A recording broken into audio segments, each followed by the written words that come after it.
नमस्कार, मैं कमलेश कबीर आपका एक बार फिर स्वागत करता हूं इस नए एपिसोड में। आज के इस एपिसोड में हम बात करने वाले हैं तमिलनाडु की। कल 13 मई को एक्टर विजय की पार्टी टीवीके को अपना बहुमत साबित करना है फ्लोर पे। अब ऐसी स्थिति में जहां विजय की मुश्किलें हैं वो लगातार बढ़ती हुई जा रही है। शपथ ग्रहण समारोह से पहले हमने देखा कि किस तरीके से तमिलनाडु के गवर्नर ने एक्टर विजय को 2 बार वापस लौटा दिया। क्यों लौटाया, उसकी वजह क्या थी? क्योंकि टेक्निकली अगर आप देखते हो तो विजय 112 या हम कहें कि कांग्रेस पार्टी के 5 विधायकों के समर्थन से एक समर्थन पत्र लेकर पहुंचे थे गवर्नर के पास। और उसका मतलब यह था कि विजय गठबंधन की सरकार बना रहे हैं, और गठबंधन की जब सरकार है तो फिर उनको 118 एमएलए का समर्थन पत्र चाहिए था। हालांकि वो टेक्निकल विषय है और फिर उसके बाद में समर्थन जुटाना। लेकिन एक चीज जो निकल कर आई, कांग्रेस पार्टी ने डीएमके का साथ छोड़ा। और कहीं ना कहीं उसके बाद में आपने यह भी देखा कि विजय की मुलाकात होती है एमके स्टालिन से। तो तमिलनाडु की राजनीति में काफी कुछ जो है वो आप कह सकते हैं कि चल रहा है, और आगे भी जो है वो उसको देखने को मिलेगा कि डीएमके पर्दे के पीछे से विजय के साथ है या विजय के खिलाफ है। लेकिन आज जब विधानसभा की कार्रवाई आप देखते हो तो एक बार फिर एमके स्टालिन के बेटे उदयनिधि स्टालिन ने सनातन के खिलाफ जहर उगला। और तमिलनाडु एक ऐसा राज्य जिसमें हिंदू आबादी होते हुए एक तरीके से आप कह सकते हैं कि हिंदू मुख्यमंत्री नहीं बना। तो पहले एमके स्टालिन जो पेरियार से प्रेरित या आप कह सकते हैं द्रविडियन राजनीति, और अब जोसेफ विजय, जो कि आप समझ सकते हैं किस धर्म से, और तमिलनाडु में इस वक्त कन्वर्जन का जो खेल है वो किस तरीके से चल रहा है। सत्ता कैसे चलाएंगे वो बाद की बात है, लेकिन आज की परिस्थिति में अगर हम देखते हैं तो उदयनिधि स्टालिन ने जोसेफ विजय के सामने एक बार फिर जो है वो वही राग आलापा कि सनातन का पूर्ण खात्मा होना चाहिए, क्योंकि इसने देश को बांटा है। तो इससे पहले 2024 का लोकसभा चुनाव, और आप याद करिए कि सनातन जो है वो कुष्ठ है और उसकी तुलना कैंसर से की, और ये एक बार फिर जो है वो विधानसभा के पटल पर। अब जब हम वास्तविकता को समझते हैं तो सवाल यह उठता है कि आखिर सनातन ही टारगेट क्यों है? क्योंकि सनातन इसलिए टारगेट है कि हम सेकुलर है। हमें टारगेट इसलिए किया जाता है क्योंकि हम भगवान के नाम पर बटे हुए हैं, सबके भगवान जो है वो अलग अलग है। लेकिन दूसरी तरफ ना अल्लाहू अकबर और कोई दूसरा, कोई भी जो है, आप देखिए सर तन से जुदा, उसको भी वो गलत नहीं मानते। और यहां पर आए दिन जो है वो कोई ना कोई नेता किसी ना किसी भगवान को गाली देता हुआ दिखाई देता है। अब ऐसी स्थिति में आप देखिए इस वक्त क्या माहौल है। एक तरीके से एमके स्टालिन अपनी सीट हार गए, और उदयनिधि स्टालिन जो है वो सनातन का खात्मा करने की बात कर रहे हैं। लेकिन सच्चाई यह है कि अब स्टालिन की जो पार्टी है वो खुद के ऊपर खतरा मंडरा रहा है। और इसका दोष ऐसा नहीं है कि स्टालिन के जो पहले के जो बोल थे या आज के जो बोल है वो क्यों है। इसका एक कारण आप समझ सकते हैं, भारतीय जनता पार्टी।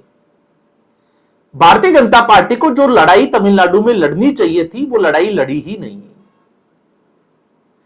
भारतीय जनता पार्टी अगर के अन्नामलाई उसके नेतृत्व में अगर चुनाव लड़ती तो आज शायद परिस्थिति अलग होती। आज शायद भारतीय जनता पार्टी जो है वो बार्गेनिंग कर रही होती और मजबूत होती, उसकी सीटों की संख्या मुकाबले में ज्यादा होती। लेकिन के अन्नामलाई को पहले अध्यक्ष पद से एआईडीएमके के कहने पर और उसके बाद में एक तरीके से चुनाव प्रचार से भी दूर करके रखा। और ये आप तमिलनाडु की राजनीति में सबसे बड़ा, जिसको हम कहें कि self goal Bharatiya Janata party की तरफ से कह सकते हैं। तो भारतीय जनता पार्टी को लड़ना चाहिए था। जिस तरीके से पश्चिम बंगाल में भारतीय जनता पार्टी ने चुनाव लड़ा और वो दिखाई दिया कि चुनाव कैसे लड़ा जाता है, उस मुख्यमंत्री के खिलाफ जिस मुख्यमंत्री ने 3 बार जो है वो शासन किया हो और वहां के जो शासन है उसकी स्थिति जंगल राज के जैसी हो, या मैं कहूंगा कि 2021 में जब जय श्री राम का नारा लगाया गया तो गाड़ी रोककर उनके ऊपर एफआईआर के आदेश तक दे दिए गए थे। उस राज्य में जहां पर एक तरीके से एक तरफा वोट गया भारतीय जनता पार्टी को, क्योंकि इन्हीं सनातनियों को एक उम्मीद थी कि शायद इस जंगल राज से जो मुक्ति है वो भारतीय जनता पार्टी ही दिला सकती है। तो अगर आज की स्थिति में आप देखिए, भले ही विपक्ष जो है वो किसी भी तरीके के तर्क दे, और उसमें अगर ममता बनर्जी का जो तर्क है जो सुप्रीम कोर्ट में वो पहुंची है कि 31 सीटों के ऊपर एसआईआर में जितने वोट कटे हैं उससे कम जो है वो हार जीत का जो मार्जिन है वो रहा है।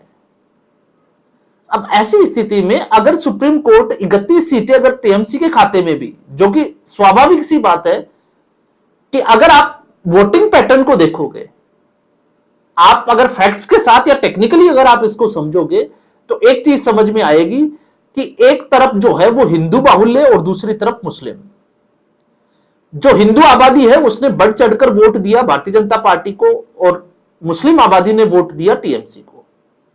तो जो वोट कटे हैं या जिनके ऊपर जो है वो सुनवाई होना बाकी है, वो 27 लाख वोटर, अगर आप उसका रेशियो अगर परसेंटेज के हिसाब से जो वोट शेयर का पैटर्न रहा है अगर आप उसके हिसाब से डिवाइड भी करते हो तो क्या गारंटी है कि वो सारे जो है वो 31 की 31 सीटें भी टीएमसी जीत जाती है।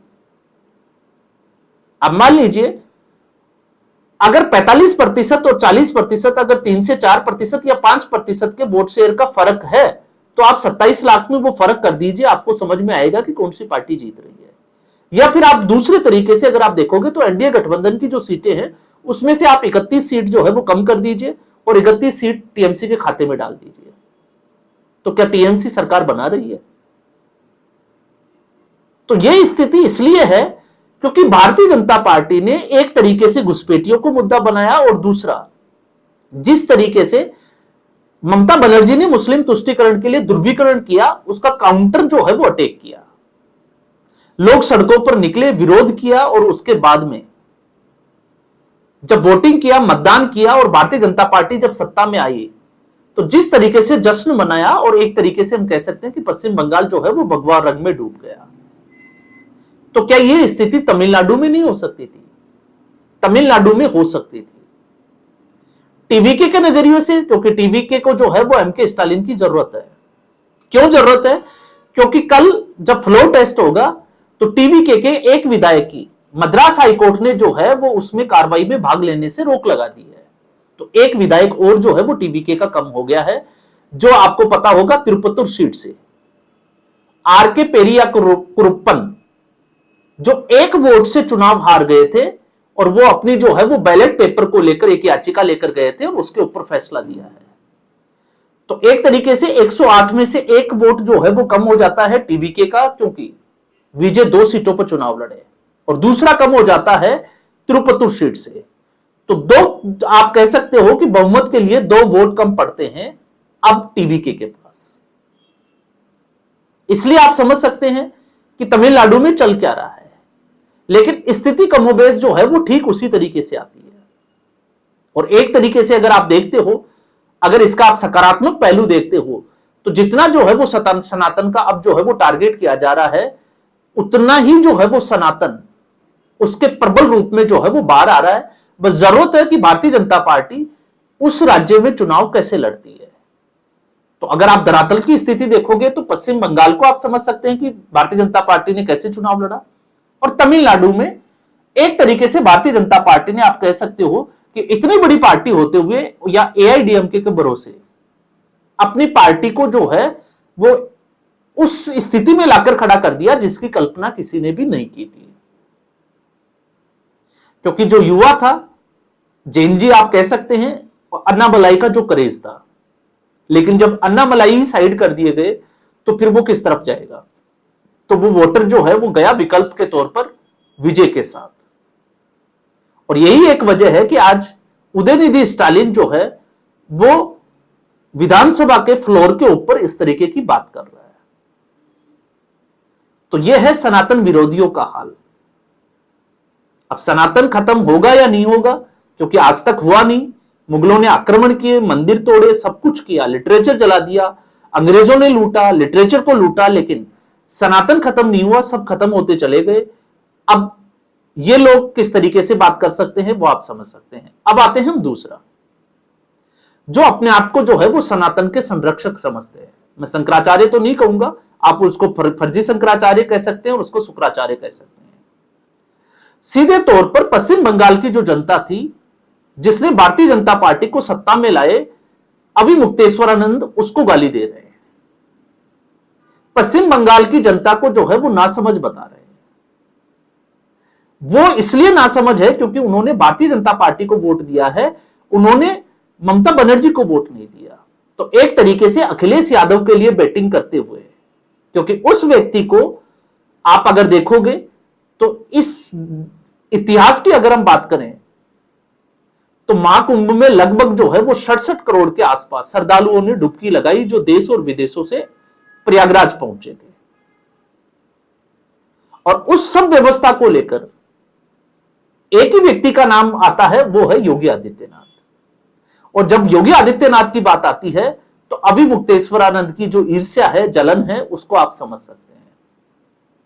तो मौनी अमावस्या को क्या था?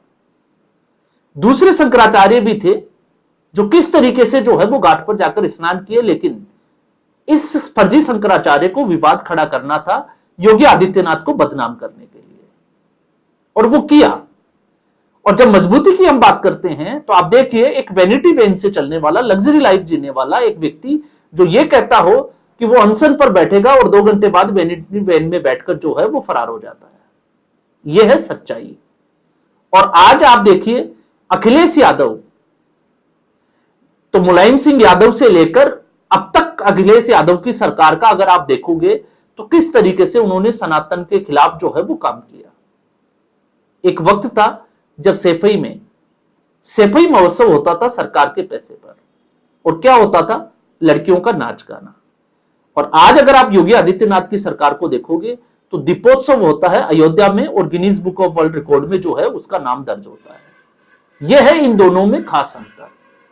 तो सनातन को गाली इसलिए दी जाती है क्योंकि इस सनातन धर्म में जो है वो इस फर्जी शंकराचार्य जैसे जयचंद भरे पड़े हैं, जो इस सनातन के लिए काम करे उसके खिलाफ खड़े हो जाते हैं, क्योंकि इनको यह लगता है कि अगर उनका कद बड़ा हो गया तो इनको पूछने वाला कोई भी नहीं है।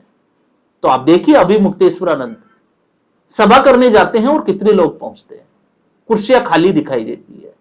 और दूसरी तरफ है योगी आदित्यनाथ, फिर चाहे वो देश के किसी भी राज्य में चुनाव प्रचार के लिए जाए, सुनने वाले लोगों की जो है वो तादाद किस तरीके से जो है वो इकट्ठा हो जाती है।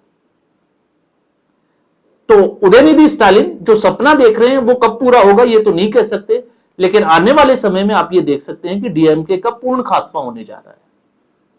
और अगर भारतीय जनता पार्टी ने सही से जो है वो स्टेप, अगर गठबंधन तोड़कर अकेले चुनाव लड़ती, या अब अगर आगे उस तरीके की रणनीति बनाती है, तो फिर भारतीय जनता पार्टी अगले बार जो है वो सत्ता में नहीं तो विपक्ष में जरूर जो है वो बैठ जाएगी। तो इस एपिसोड में बस इतना ही। उम्मीद करूंगा वीडियो एपिसोड आपको पसंद आया होगा। वीडियो को लाइक करें, शेयर करें, चैनल जरूर सब्सक्राइब करें। धन्यवाद।